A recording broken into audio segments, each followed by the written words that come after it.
최근 한국 사회에 익숙한 단어가 있습니다. 이걸 우리 화두라고 하죠. 탄핵이라는 단어입니다.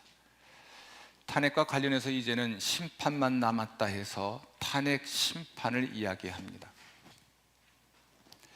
우리의 일상이 되어버린 또는 우리 대화의 중요한 화두가 된 이 심판이라는 단어를 생각보다 교회는 굉장히 불편해하거나 싫어합니다. 그런데 성경은 이 심판을 두려워하지 않고 머뭇거리지 않고 말을 합니다. 요한계시록은 세상 끝날에 있을 하나님의 심판과 하나님 백성들의 구원에 관한 이야기입니다. 하나님의 심판, 이것을 이야기하면 교회에서는 그다지 인기가 없는 사람이 되죠. 마치 그 말이 저주로 들리기 때문인 것인지, 아니면 그의 잘못을 자꾸만 지적하는 상처가 되는 것인지 이 말을 좋아하지 않습니다. 역설적이게도 지금 우리 한국 사회에서 탄핵 심판이라는 말을 불편해하는 사람은 없는 것 같습니다.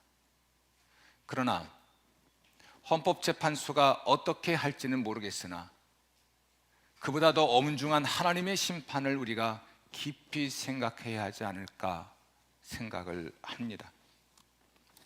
요한계시록에는 중요한 상징이 세 가지 있습니다.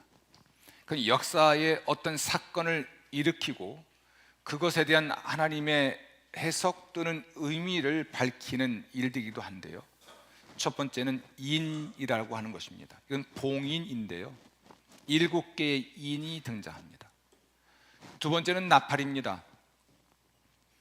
이 나팔은 7개의 나팔이고, 마지막은 오늘 읽은 말씀에 나와 있는 대접입니다. 7 대접 재앙이라고 하죠. 봉인을 해제하거나 나팔을 불거나 혹은 대접을 땅에 쏟아 부으면 역사 속에서 어떤 사건이 발생하고 이 사건의 의미에 대한 하나님의 해석이 전달됩니다. 그런데 5번째 봉인을 떼었을 때 이런 광경이 등장합니다. 이런 장면이 펼쳐집니다. 요한계시록 6장 10절입니다.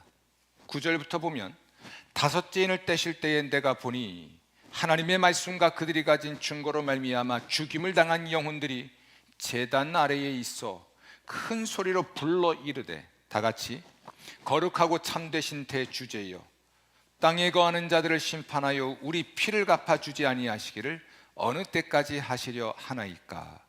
아멘. 여러분, 성경에서 어느 때까지 라는 단어에 밑줄을 그으십시오. 이 외침은 하나님의 심판과 구원에 관한 호기심을 표현한 것이 아니라 울부짖음입니다. 이런 울부짖음, 이런 외침의 역사가 하나님 백성들에게 안에서는 굉장히 오래된 역사를 갖고 있습니다. 심판을 갈구하는 심정, 때로는 심판을 강하게 요구하는 이 마음은 하나님 백성의 기도 속에 깊이 자리를 잡은 것이죠. 시편 13편입니다. 세 번역으로 읽어드리면, 주님, 언제까지 나를 잊으시렵니까? 영원히 잊으시렵니까? 언제까지 나를 외면하시렵니까? 언제까지 나의 영혼이 아픔을 견디고 나의 영혼이 고통을 받으며 괴로워해야 합니까? 언제까지 나의 영혼이 내 앞에서 의기양양한 원수의 꼴을 보고만 있어야 합니까? 이러한 사중의 언제까지는 병고에 시달릴 때, 포로로 잡혀갔을 때, 회의와 패배를 경험할 때, 고통과 사별로 괴로움을 당할 때, 구원의 이야기 여러 대목에서 반복되는 외침입니다. 그런데 이 외침이 마지막으로 요한계시록 6장 10절에 기록되어 있습니다. 언제까지 심판을 미루시려 하십니까? 심판 언제 하시는 거예요? 하나님의 심판을 언제까지 미루시는 것입니까? 이것이 마지막 외침이 되죠. 무참히 살해당한 영혼들이 제단 아래서 언제까지입니까 하고 울부짖어서 하나의 의문을 제기하는데요, 선한 것들과 아름다운 것들과 진실한 것들이 무심하고 불경한 음모자들의 손에 언제까지 짓밟히도록 허용하실 것입니까? 힘, 그것이 어떤 힘이든지 간에 힘이 정의다 라는 거만한 태도를 우리가 언제까지 참고 견뎌야 합니까? 심판을 촉구하는 마음이 심판 지연 때문에 불만이 되어서 쌓여만 갑니다. 남성으로서, 여성으로서, 아이나 부모로서, 남편이나 아내로서 겪는 평범한 경험 가운데서도 우리는 온갖 불의를 맛보고 있습니다. 사랑하고 살아가고 일을 하는 일상적인 삶의 현장에도 도무지 치료할 수 없을 것 같은 불의를 직면합니다. 세상은 정의가 자리 잡기 어려운 곳 같습니다. 우리는 이 사실을 아주 일찍부터 배우죠. 아이들은 본능적으로 말합니다. 그런 것은 공평하지 않아. 그들은 성경을 모르지만 성경의 견해와 정확하게 일치하는 말을 하고 있는 겁니다. 이런 거죠. 대부분의 사람들은, 아니 우리 모든 사람은 마땅히 받아야 할 것을 받지 못한다고 느끼고 있는 겁니다. 우리는 대부분 도덕적으로도 감각이 무뎌지고, 그래서 그냥 주어진 여건 가운데 최선을 다해 살아갈 때가 있습니다.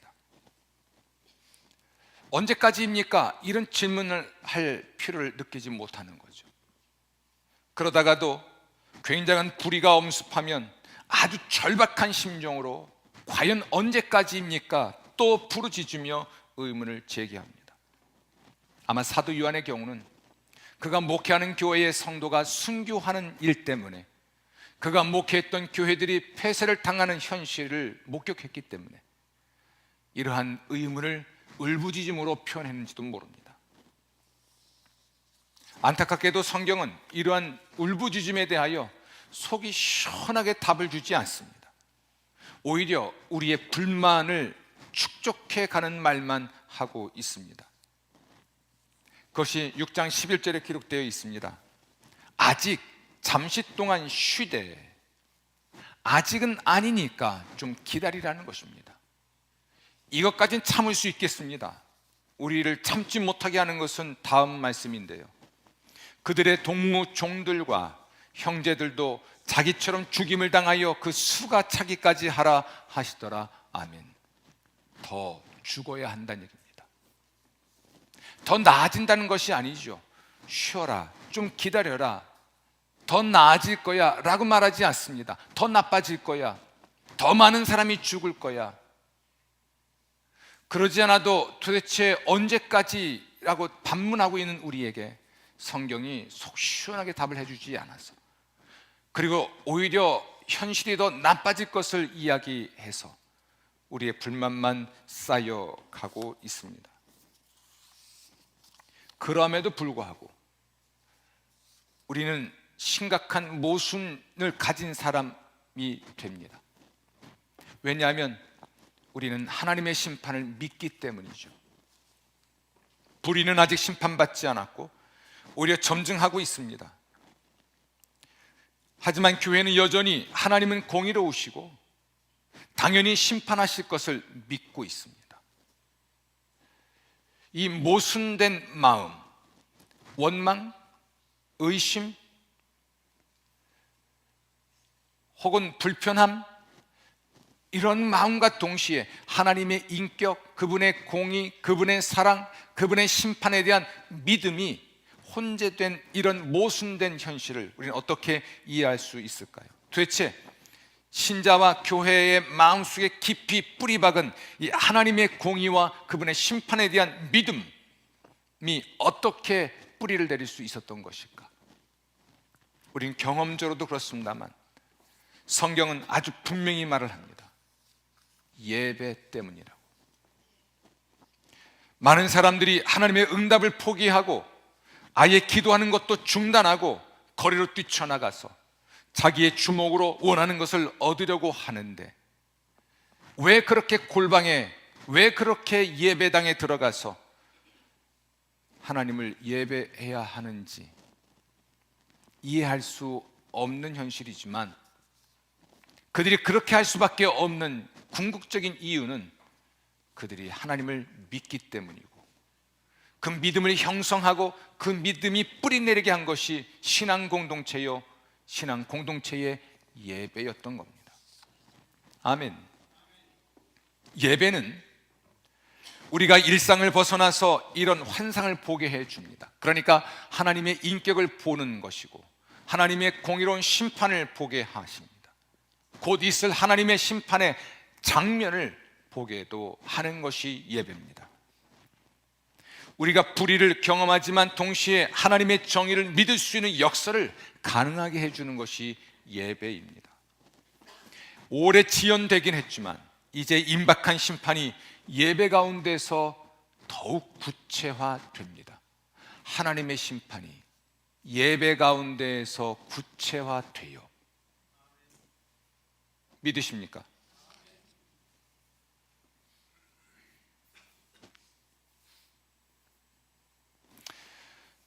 회중이 찬송을 드리는 동안 일곱 천사의 심판이 준비되는 것을 보면 이것을 알 수 있습니다.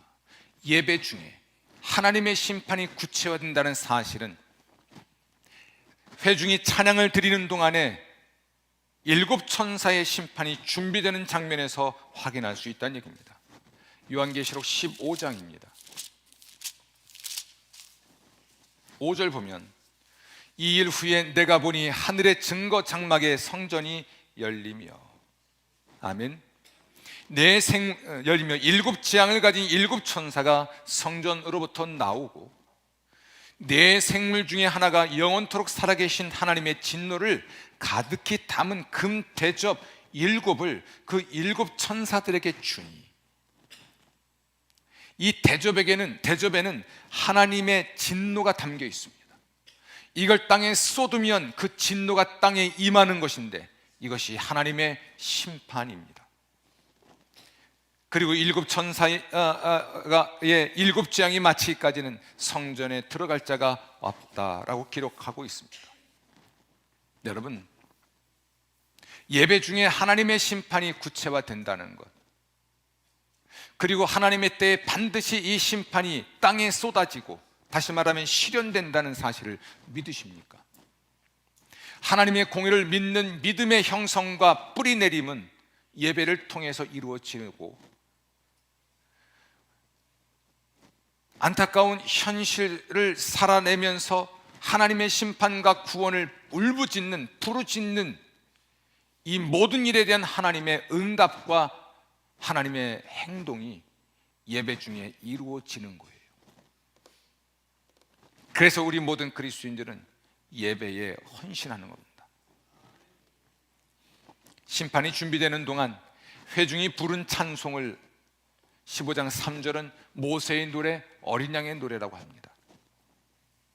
모세와 어린 양 대신 예수, 모세의 회중과 어린 양 예수의 회중의 대비가 우리에게 보입니다.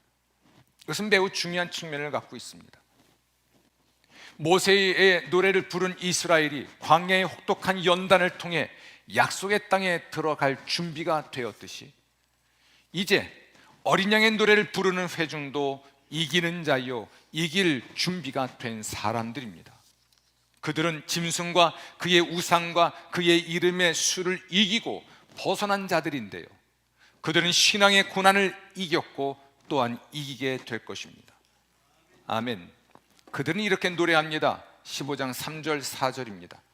주 하나님 곧 전능하신 이시여, 하시는 일이 크고 놀라우시도다. 만국의 왕이시여, 주의 길이 의롭고 참되시도다. 주여, 누가 주의 이름을 두려워하지 아니하며 영화롭게 하지 아니하오리까?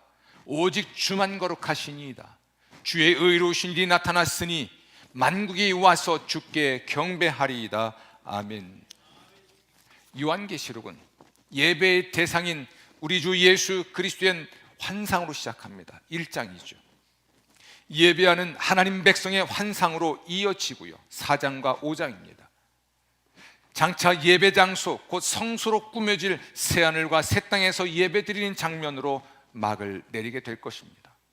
그리고 이제 이 장면에서, 오늘 읽었던 요한계시록 이 장면에서 하나님을 경배하지 않을 수 없는 이유를 밝히고 하나님을 경배하고 있습니다. 하나님이 하신 일, 그분의 인격, 그 모든 것을 노래하고 있습니다. 우리는 이렇게 생각할 수 있습니다. 환난 가운데 있던 7교회의 목사고 유배당한 처지에 있던 요한이 폭력과 선전 공세에 시달리고 안으로는 교활한 거짓 공격을 받던 교인들에게 나가서 행동하라라고 말해주길 기대할지도 모릅니다. 그러나 요한은 그렇게 하지 않습니다. 나가서 행동하라, 선동하거나 말하는 대신에 하나님을 예배하라라고 외칩니다. 하나님을 예배하라. 예수에 대한 믿음과 교회의 사도로서 밤모섬에 유배를 당한 처지라면 누구보다도 가서 행동하라, 물에게 대하여 저항하라, 선전선동에 맞서라 라고 행동을 요청할 만한데, 그는 예배자로 하나님 앞에 서고 그의 회중들에게 하나님을 예배하라고, 성전에서 하나님을 예배하며 그분의 인격과 그분의 행동을 노래하라고 소리치고 있습니다. 이런 방식으로 고난의 현실을 맞서게 하는 거죠. 요한은 고난의 현실을 부정하지 않습니다. 인정하고 그것을 드러냅니다. 그 현실을 긍정하고 그것을 맞섭니다. 그러나 방법이 다른 것이죠.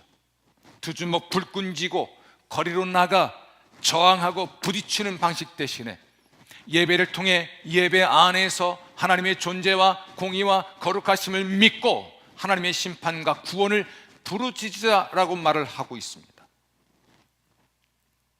이 말은 현실을 도피하자는 말이 아닙니다.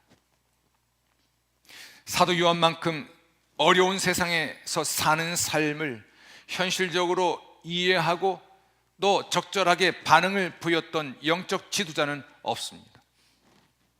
사도 요한이 요청하는 것은 이 세상의 행위가 아니라 하나님의 행위에 동참하자고 외치는 겁니다. 하나님과 관계를 맺는 맥락은 이 세상이 아닙니다. 이 세상의 역사적 사건도 아니고 그에 대한 세상의 해석도 아닙니다. 그것에 대한 세속적 의미도 아닙니다. 하나님 그분이십니다. 이 세상이 우리를 오도하고 잘못 인도하는 것이죠. 이 세상을 살아가면서 모든 것이 어지럽게 흩어져 있는데 사도 요한은 예배를 통해서 예배 안에서 방향을 재정립할 수 있도록 시끄러운 소리를 잠재우고 하나님과의 관계 속에서 이 모든 걸 정돈할 수 있도록 이 모든 사건에 대한 하나님의 의미, 하나님의 해석을 경청할 수 있도록 그 예배를 통해서 하나님의 구체적인 계획이 준비되고 실행될 수 있도록 하나님을 예배하라고, 하나님을 예배하는 예배자가 되라고 요청하고 있습니다. 세상은 굉장히 많은 사건들을 쏟아내죠. 저는 요즘 슬퍼요. 왜냐하면 트로트를 못 불러서. 요즘은 불편합니다. 드라마를 못 봐서. 방송 3사 종편 가리지 않고 오직 한 가지만 떠들어댑니다. 뭔 그리 해석이 많고 뭔 그리 의미들이 많은지.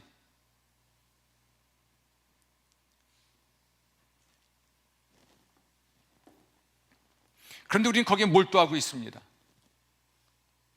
내가 선호하는 이념에 매료가 되어서 좌파는 좌파의 의견에, 우파는 우파의 의견에 온통 신경을 집중하고 그대 말을 경청하고 있습니다. 그러는 사이에 우리의 마음은 점점 갈라지고 대한민국은 건널 수 없는 강처럼 혹은 넘어갈 수 없는 간극처럼 벌어지고 있습니다. 이때 우리 그리스도인들에게 필요한 것이 무엇일까요? 현실을 도피하자는 게 아닙니다. 현실에 대한 근본적인 해결책에 집중하자는 것이죠. 세상의 사건, 세상의 행동이 아니라, 세상에서의 행동이 아니라 하나님의 행동에 집중하는 것, 그것이 예배입니다. 우린 그리스도인이잖아요. 하나님을 경외하고 섬기는 백성이지 않습니까? 하나님과의 관계를 맺는 맥락은 세상이 아니라 하나님 그분 자신입니다. 우리가 하나님의 존재, 그분의 인격, 그분의 활동에 몰입하게 되면 세상이 정돈됩니다. 이게 우리의 신앙 고백이에요. 그분의 존재와 인격과 활동에 우리가 몰입하는 예배를 통해 시끄럽고 어수선하고 모순된 죄악된 어두운 이 세상이 정돈이 됩니다. 더 놀라운 건 그 예배를 통해 하나님의 행동이 준비가 되고, 세상에 대한 심판이든 세상에 대한 정돈이든 세상에서의 구원이든 하나님이 구체적으로 준비하시고 행동하신다는 사실입니다. 예배는 우리에게 매우 중요한 행동이죠. 우리가 예배를 준비하는 과정에서도 많은 행동을 합니다. 지금도 굉장히 많은 일을 했습니다. 노래를 불렀죠. 어떤 이는 예배를 준비하기 위해 청소도 했을 것입니다. 주의 평화하고 방긋 웃어주기도 했습니다. 어떤 사람은 지금 설교를 기록하고 있습니다.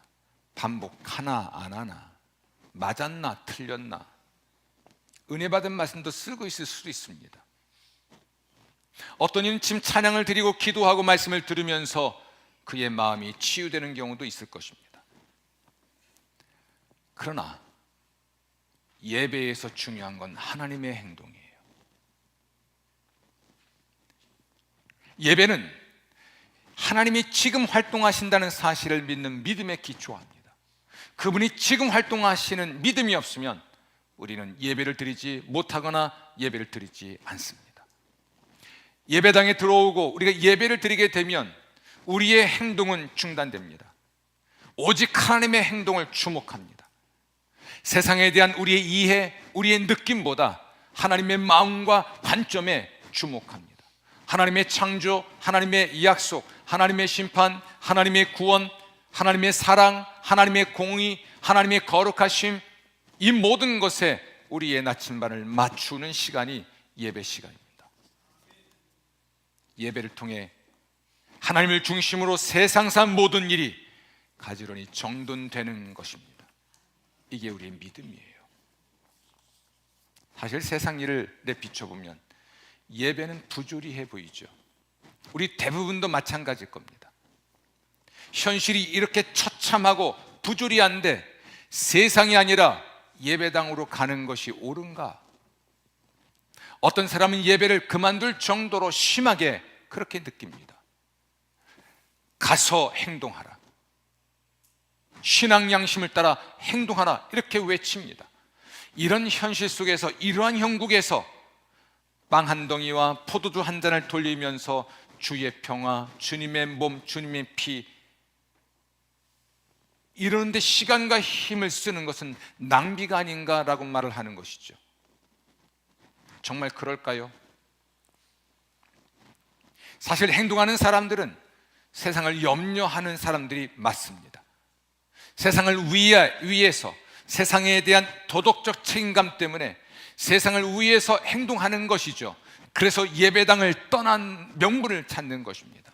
세상을 위해서 내가 행동해야 하니 예배당을 떠나겠다는 것입니다. 더 나쁜 것이 하나 있습니다. 예배를 중단하고 또는 예배당을 떠나는, 예배 장소를 버리는 행위보다 더 나쁜 건 예배 장소를 전복시키는 거예요. 예배를 변제시키는 거예요. 어떤 사람은 예배 장소를 오락실로 바꿉니다. 피곤해하고 지루해하는 소비자들의 기분을 전환시키기 위해 흥미를 유발하는 것처럼 예배당을 오락실로 만들어야 한다고 말을 합니다. 어떤 사람은 예배 장소를 강의실로 바꿉니다. 사실들에 대하여 알게 되면 행동할 것이라는 낭만적인 생각 때문에 그렇습니다. 어떤 사람은 이 예배 장소를 구제센터로 막 바꾸어 버립니다. 이렇게 하나님이 하시는 일에서 우리가 하는 그 어떤 행동으로 초점이 옮겨지면 우린 더 이상 예배자가 될 수가 없습니다. 예배자는 오로지 시끄럽고 부조리한 현실 속에서 하나님의 행동에 집중합니다. 하나님이 누구이신가에 집중하고 그분의 행동에 주목합니다. 왜냐하면 그분이 역사의 주인이시니까요. 역사라고 하는 수레바퀴를 돌리시는 분이 하나님이시니까요. 아멘. 정확하게 말하면 예배라고 하는 것은 하나님의 행동에 대한 우리의 증언과 노래입니다. 하나님의 행동이 먼저죠. 하나님의 행동을 우리가 집중하고 그분의 말씀을 경청하고 그에 대하여 우리가 증언하고 그것을 노래하는 것이 우리의 예배입니다. 우리는 이런 믿음이 있습니다. 하늘과 땅에서, 이 세상에서 우리가 하는 그 어떤 일도 예배보다 더 많은 영향을 미치지 못할 것이다. 역사를 바꾸길 원하십니까? 여러분의 삶, 인생이 정말 변화되길 원하십니까? 여러분의 인생에 영향을 주는 그 어떤 여러분의 행동도, 이 역사에 대한 여러분의 어떤 행동도 예배를 대신할 수는 없습니다. 예배야말로 여러분 인생과 역사를 바꿀 수 있는 가장 위대한 행동이 될 것입니다. 우리가 예배할 때 하나님의 심판과 구원이 준비되고 실행되기 때문에 그렇습니다. 우리는 예배 안에서 하나님의 존재, 그분의 인격, 그분의 행동을 신뢰하고 긍정하고 노래하고, 언제까지입니까? 의문을 제기하나 하나님의 심판을 신뢰하는 믿음으로 기다리게 됩니다. 하나님의 개입을 요청할 뿐 아니라 하나님의 개입에 대한 계획을 알게 되고 하나님과 함께 하나님의 일에 참여하게 되죠. 아멘.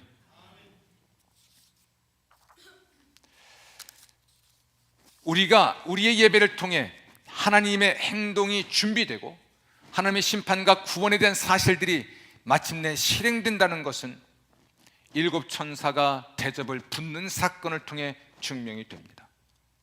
16장 1절 보면 일곱 천사에게 말하기를 가서 하나님의 진노의 일곱 대접을 땅에 쏟으라 라고 말합니다. 2절 첫째 천사가 그 대접을 땅에 쏟습니다. 3절 둘째 천사가 그 대접을 바다에 쏟습니다.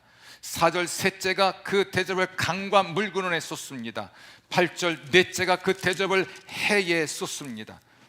10절 다섯째 천사가 그 대접을 짐승의 왕좌에 쏟습니다. 6째 천사가 그 대접을 큰 강 유브라데에 쏟습니다. 그리고 7째 천사가 대접을 공중에 쏟죠. 대접을 쏟을 때마다 하늘과 땅에서 사건이 발생합니다. 이것이 역사적 사실들과 역사적 사건들이죠. 그러니까 예배 중에 준비된 하나님의 심판과 구원의 일들이 대접을 쏟는 행위를 통해 실행된다는 것이고, 이것에 대한 하나님의 의미와 하나님의 해석이 선포되고 있는 것입니다. 그렇다면 우리가 어떠한 사람이 되어야 할까 깊이 생각해 보시는 여러분 되시기를 주의 이름으로 축원합니다.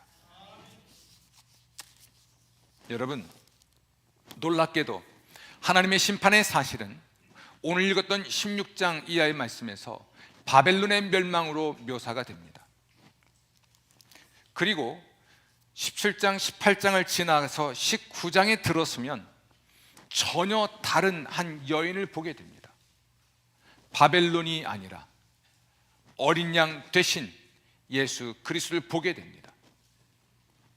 어린 양 대신 예수 그리스도, 그분과 함께하는 혼인잔치에 대한 이야기가 요한계시록 19장에 기록되어 있는데, 요한계시록 19장에는 놀랍게도 할렐루야를 외치는 노래로 구성되어 있습니다.